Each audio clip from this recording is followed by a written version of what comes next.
I think most of us can relate to this at some level. Well, maybe not most of us. Hopefully not most of us. We'll see. You ever been in a situation, it's late, you've either just gotten off of work and it's dark outside, maybe you're leaving someone's home, haven't been over for dinner, fellowship, and man, you stayed a little longer than you expected. You're looking at the time, and I gotta get going. You hop in the car and it's dark outside. You get on the road and really just contemplating the day. If it's work that you've gone through and you're kind of just going through, trying to let down and get some rest, right? Or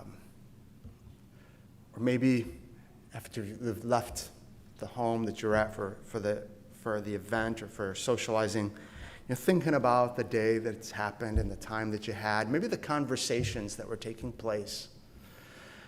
Or you're starting to think about what you need to do when you get home before you go to bed. I think any of us that can drive and have been in those moments in life can probably relate to some of those things. And then you're totally distracted by the blue light in the rearview mirror that's flashing.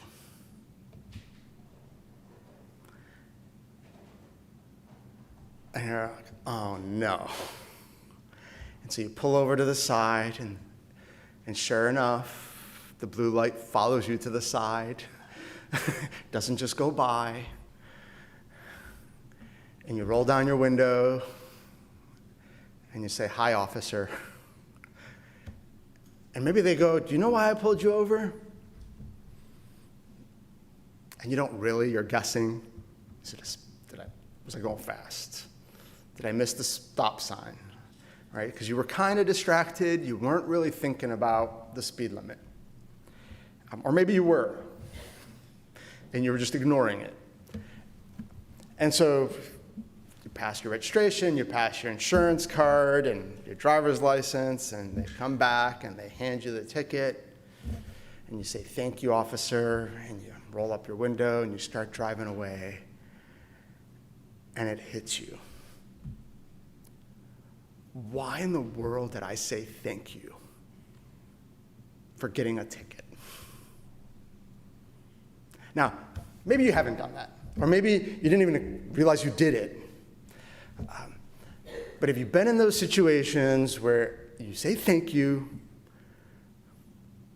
for a ticket, or you say thank you for a bad review, or you say thank you for something you really didn't intend to say thank you for?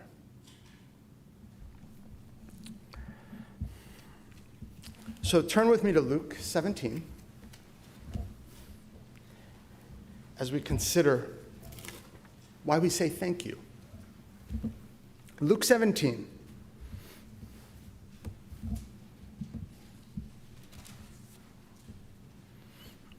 We're going to start with verse 11. And we're going to go through a story that might be familiar, but there's some really key points in this passage that would hopefully strike a chord with all of us. And so in Luke 17, Jesus is, as we read in verse 11, coming back to Jerusalem. And we read, and it came to pass, as he went to Jerusalem, that he passed through the midst of Samaria and Galilee. And as he entered a certain village, there met him 10 men that were lepers, which stood afar off. And so just to make sure that we're on the same page here, let's talk about what it means to be a leper. We don't know exactly what skin disease they were referring to in the Bible when they talked about leprosy. There's a common guess that they were talking about a disease that's currently called Hansen's disease. It was discovered in the late 1800s, if I remember correctly. But here's what we do know if it was Hansen's disease, and it kind of matches up with it. Also, although in the Bible it seems like it was more aggressive than what it eventually became, that people with this disease, which was a skin disease, were outcasts. They weren't allowed to go into villages. They weren't allowed to be near other people.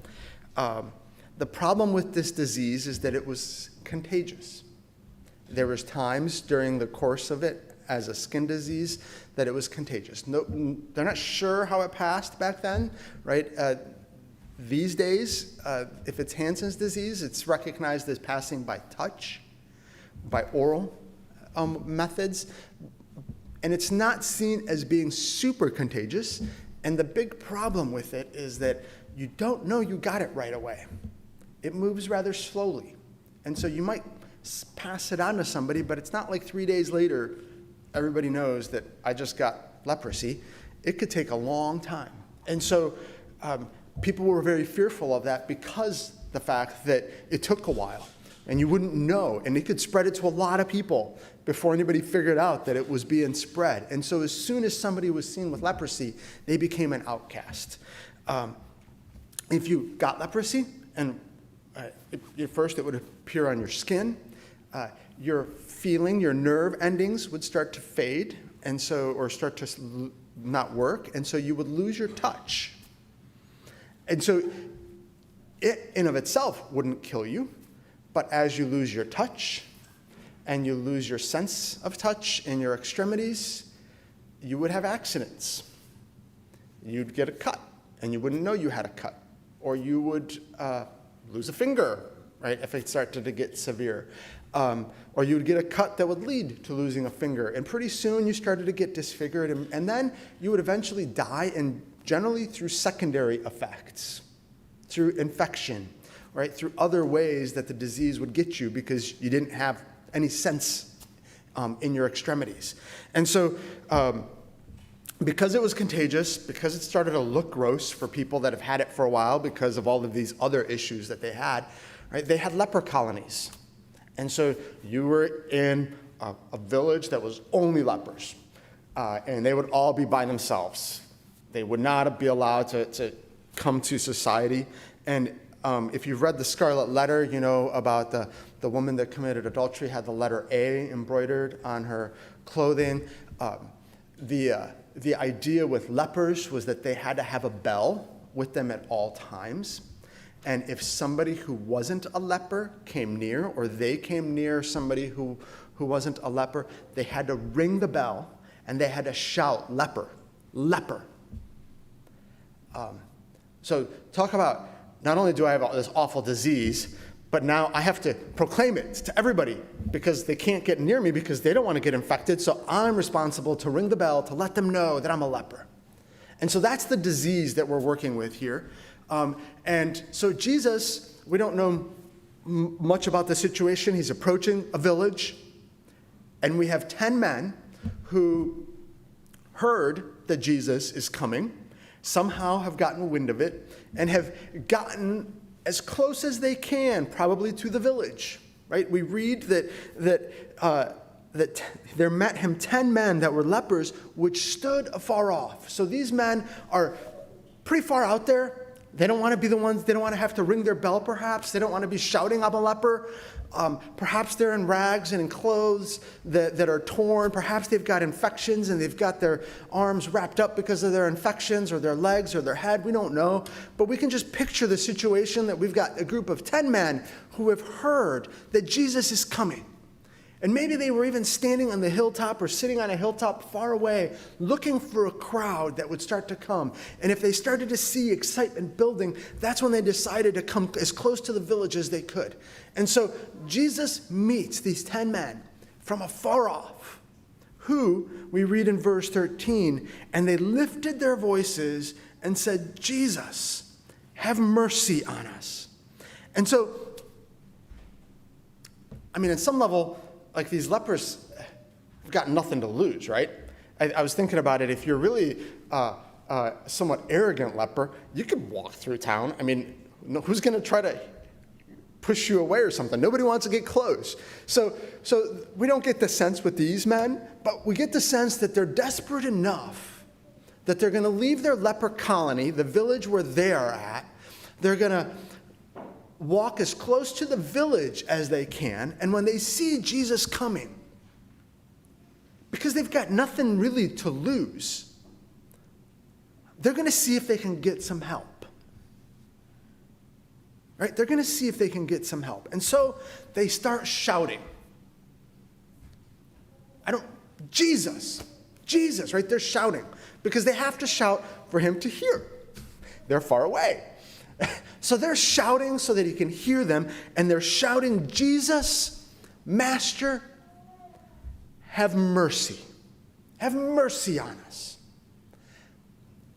Now, when you just say that phrase and you think about it, right, and you move on, and it doesn't mean much, but let's think about them for a second. They're asking, by the act of mercy, right, the word is ilu from in the Greek. It's to choose to be compassionate, to choose to provide an act of kindness. And so this idea of have mercy on us is their recognition that they've got nothing to offer to Jesus. I can't pay you to heal me, probably because I got no money first. Second, nobody else can do anything. And so in desperation, you're my only hope. Please help me. But the act of crying out for mercy is also the recognition that he doesn't have to. By the very act of mercy, it means I choose to be kind. Right? I choose, not out of obligation, not because I'm supposed to, not because I need to, not because I owe you anything, not because you're giving me money, not because you're family, not because it's my job. None of those reasons, right? All of those are an act of obligation. But the act of mercy means that I am going to be kind. I am going to go out of my way to help you. Ready for this? Because I want to. Because I choose to. Out of my own free will, I choose to help you. And so, these lepers, bear in mind, they've experienced what life is before they were infected, before they got this disease. So they were in villages with everybody else. They lived lives like everybody else. And so think about yourself in this situation if you were one of those lepers. Right? We're in church. You've experienced life. You've experienced the good times, the bad times. You've had times with family. You've had times alone. You've been at work. You've been in social events. You've been at events like weddings or parties or games or picnics. All of those things have taken place. And one day, you find a spot on your skin. And with that spot, you can no longer do anything that you did. All of those times in life, all of those events, all of those happy times, all of those joyous times, all of those sad times, all of those hard times are in the past. They will never happen the same way again. You can no longer see your family. You can no longer hug your wife or hug your daughter or talk to your mom and dad up close and give them a hug. You can no longer shake someone's hand. You can no longer go into the marketplace. And wherever you go, you have to ring the bell and yell, leper, leper. And you've got one hope. One hope. There's this man that you've heard about that has been healing people. And so you risk it all. Let's go stand on that hill outside the village. And when you see him coming with an entourage, with a group of disciples, and perhaps hangers-on that are coming with him, you start to shout so that he can hear you.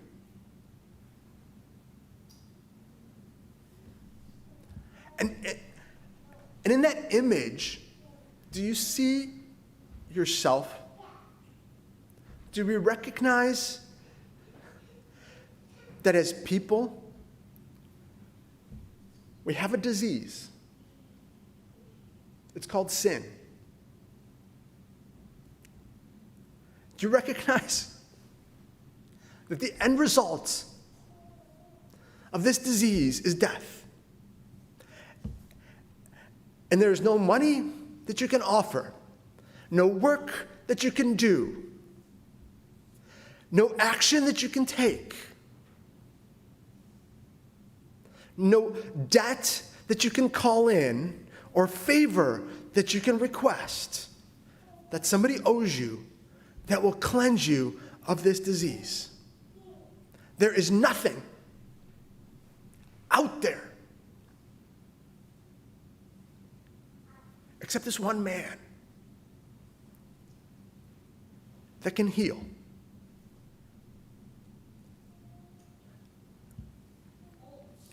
And so, brothers and sisters and friends, we are those lepers.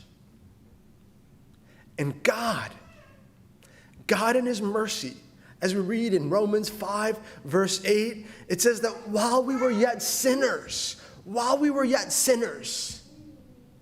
Jesus died for us. That God showed his mercy. He didn't have to. There's no obligation. He chose to.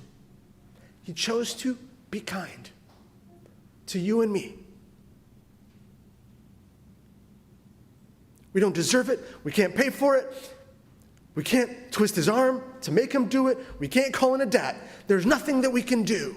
And yet, even while we were in that state, God sent his son Jesus, who died for us while we were yet sinners. And so we move forward and we see this moment when Jesus in verse 14 sees them. And when he saw them out in the distance, right, they're shouting. We don't know how close he got. We don't know how close he allowed them to get, or the crowd allowed them to get. But they get close enough where they can have a conversation. And so in this moment of conversation, Jesus in verse 14 says, and when he saw them, he said unto them, go show yourself unto the priests. And now we got to just explain that for some of you who don't know what the rules were. So if you had leprosy, if you had the skin disease, if you had other diseases, you were an outcast from society. If you happened to be cleared of it, cleaned of it, healed of that disease, you had to go back to the priest. You had to show yourself to the priest. The priest had to examine you. And if the priest gave you the thumbs up, if you will, right, then you could come back. If he declared you clean or well or healed of your disease, then you could go back into society. And so Jesus says simply to them, however far away they were, whether he was shouting to them or whether they had gotten close enough because he drew them close, simply go show yourself to the priest. Doesn't say anything else.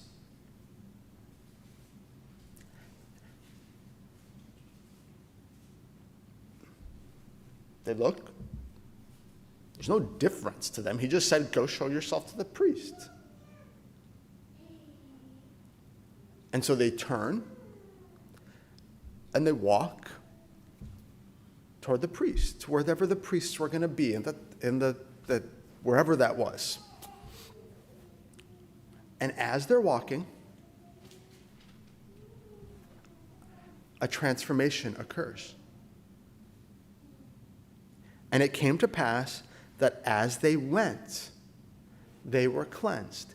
We don't read that as they stood there and Jesus tells them, go show yourself to the priest, that all of a sudden they're cleansed. It simply says that as they went, they obeyed Jesus. As they're walking, they're getting healed. And you got to imagine, put yourself in that moment with those lepers. Right? You're walking. Were you a little skeptical? I don't know. Right? I mean, it's your last hope. He says, go show yourself to the priest. Okay, let's go show ourselves to the priest. You in? You in? Yeah, okay, we're good. Let's go, right? So they're going to go show themselves to the priest. And as they're going, perhaps that infection that they had, the blotches on the skin and the scabs start to heal. Maybe the first thing was that all of a sudden, they started to feel in their extremities. Maybe the scabs and the infections and the cuts and the bruises and everything else wasn't the first thing to go.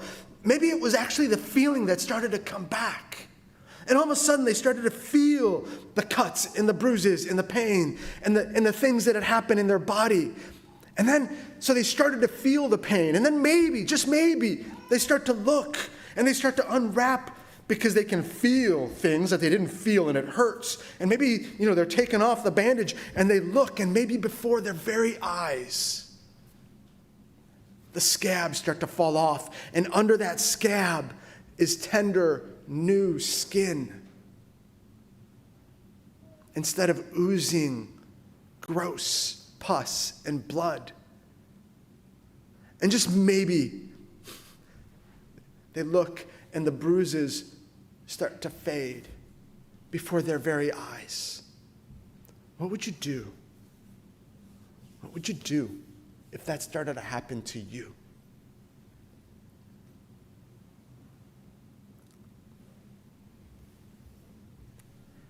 You lost everything. You lost your family. You lost your job. You lost relationships.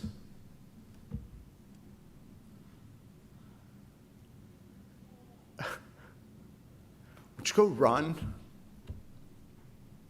to the priest?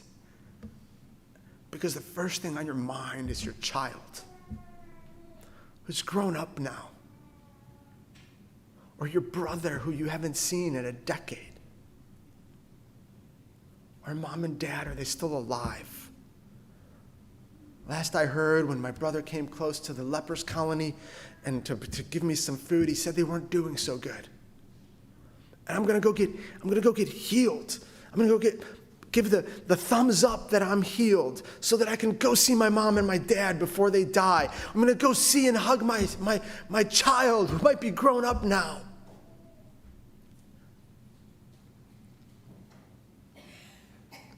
All of the things you lost, you can have again. Because this man healed you. And so you run. You go and you run and you start picking up your pace. You're going to go to that priest so that the priest can say, you're good. So that you can go see your family, you can hug your child, you can see your mom and dad before they die, you can get your job back, you can go to the wedding that you missed or the funeral that you heard is happening.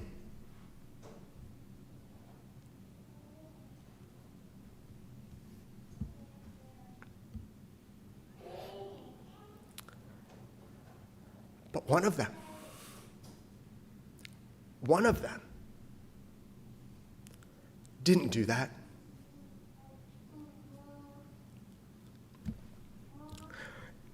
And one of them, when he saw that he was healed, turned back. Turn back.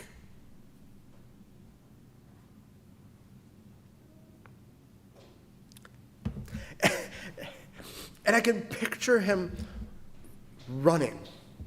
It doesn't say he ran, but I can picture him running. And I can picture him jumping and leaping and shouting,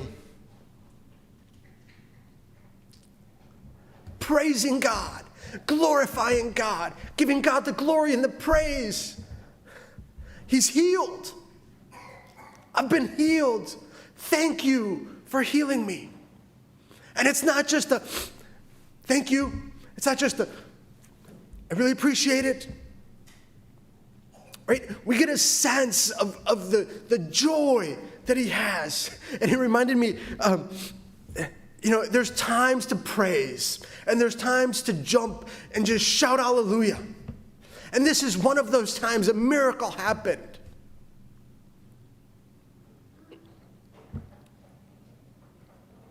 I remember it when I was at Eastern Camp, and I don't know, this was way back when. I'm going to totally date myself for those that are my age. For those that are way younger, you won't even know what Juniata means. But I remember back at Juniata at Eastern Camp, which was a college in Pennsylvania where we had our church conference. I don't know, when I was 17, 18, is that about right?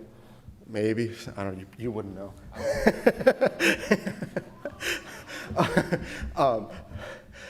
I remember there's a group of us that were so excited after the message and the inspiration hour, and one in the group was like just jumping up and down. They were so excited about what had just experienced. And I remember this old lady comes by and taps him on the shoulder and says, we don't jump here. And so as I was picturing this leper coming back to Jesus, I was picturing the joy and the gratitude and the glory and the praise that he was given to God. All honor and glory and praise be to Jehovah, be to God, because of Jesus and what he has done for me. There was no restraint here. There was healing. And we see two types of thanksgiving here. One is the glory and the praise and the honor and everything that he gives to God in that moment of joy for being healed. And then we read the second one, and he comes back to Jesus. And now, you got to remember the situation around Jesus, right? There's probably a crowd around Jesus. And this man just walked away. We don't know how far he got, but he just walked away, and now he's coming back. And so the crowd is probably spreading because he's a leper.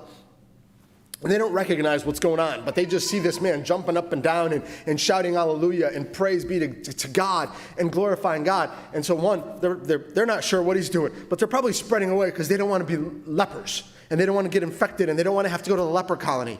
And he gets a free ride, if you will, just a free shot right to Jesus because everybody's getting out of the way more than likely. And he gets to Jesus.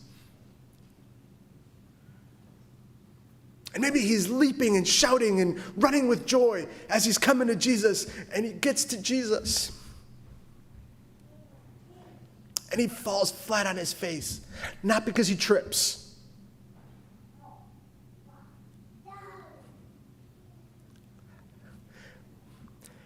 but in humility, and in recognizing that he has been given something that he could not buy, that he's been given something that he could not call in a debt for, that he could not pay for, that he could not get. He's been given something that nobody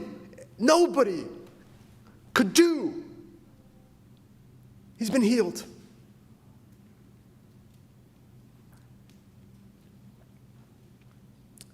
And he comes to Jesus, and he prostrates himself. He falls on his face to say thank you. To say thank you.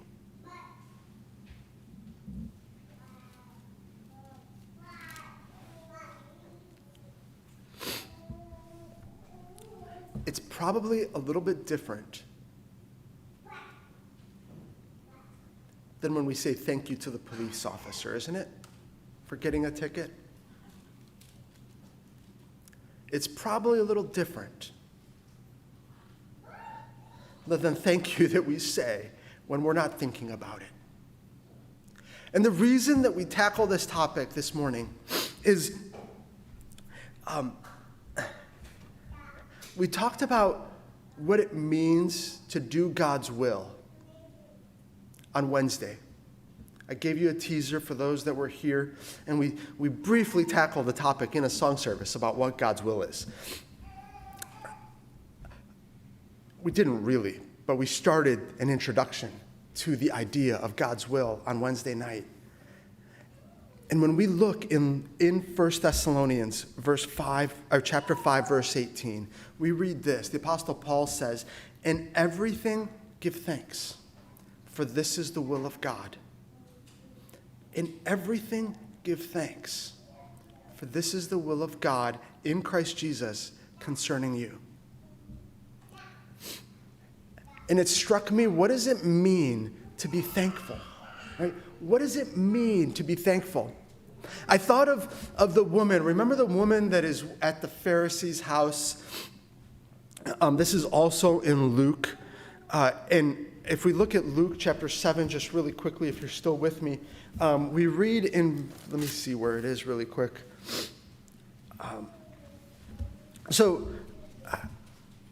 Starting with verse 36, a Pharisee desires that Jesus come to his house for dinner. And you might remember this passage, you might not. But in verse 36, he invites Jesus to come to dinner. And there's a woman that shows up. And you've heard this sermon potentially before. And she breaks a box of ointment. And she washes Jesus' feet with her tears, using her hair, and then pours ointment on it, right? And the Pharisee, if you read this passage, is so disgusted and frustrated and can't believe that this is really happening. And he has thoughts about Jesus. And Jesus says in verse 47, he says, I say unto you, or unto thee, her sins, which are many, are forgiven. Her sins, which are many, are forgiven. For she loved much.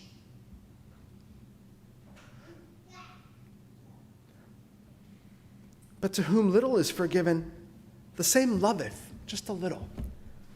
And the point for us is, do we recognize the enormity of the disease? Do we recognize our state? And what's our gratitude? What's our gratitude for the forgiveness that we've been given? Are we like the 9 who go on to life? Or are we like the 10th who, without really realizing it, as he comes back to Jesus, is making such a big proclamation about the change life that can occur? So by turning around to Jesus, he's not going back to his old life. By turning around to Jesus, he is becoming part of a new life, because he recognizes the enormity of the gift. And he comes back and he thanks God. 1, with joy and praise and adoration. 2, with humility and prostrating himself before Jesus. He literally is the example and the analogy of a person who thinks so little of the gift that they've been given that they just go back to life. Versus somebody who recognizes how much they've been given and they are transformed by the gift. Are you just turning back to life, even though you've been given the gift? And life is just, I'm going back to work, I'm going back to school, I'm going back to career goals, I'm going back to busyness. Is that what's happening with you? Or do you recognize the enormity of what you've been given? And it transforms you, and it makes you a new creature, and you are never the same again. And your priorities that were about being the best, or reaching the highest levels of your career, or being the best at whatever you're doing, are no longer your goals. Your goals are being grateful to Jesus and seeing where he will take you.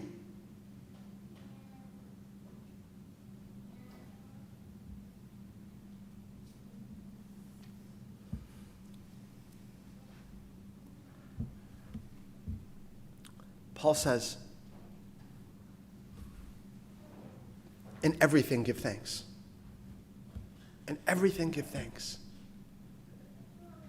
This is God's will. And so to start a conversation about God's will, that conversation about doing God's will, if you really want to do God's will, recognize the gift you've been given, and be truly, truly, truly grateful for it. And when you think about those examples of gratefulness in the Bible, you see what the result of just gratefulness is. Paul in prison singing joyfully with the Philippian jailer. So they're locked up in prison. He sings joyfully. The door is open. A lot of people are converted. In Acts chapter 4, Peter and John are released after being scolded and told not to preach anymore. They come back, tell the church. The church praises God in gratitude, in prayer. And the house is shaken, and immediately after we read that many are added. Many people believe. God works through gratefulness. God works through our thankfulness in every situation. We don't just be grateful because things are good. We're grateful regardless of the situation for what God has done for us.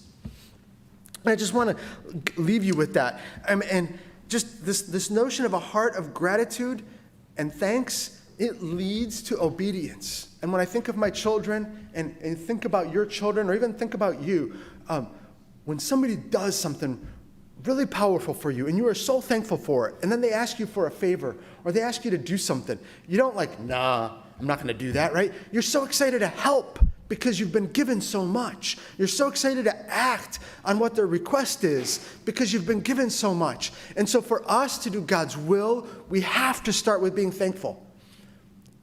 We have to start with being truly grateful to be able to act out in obedience to even hear God's will. So when we talk about God's will and what God's will is, step one, be thankful, be grateful, have gratitude for what you've been given. Amen.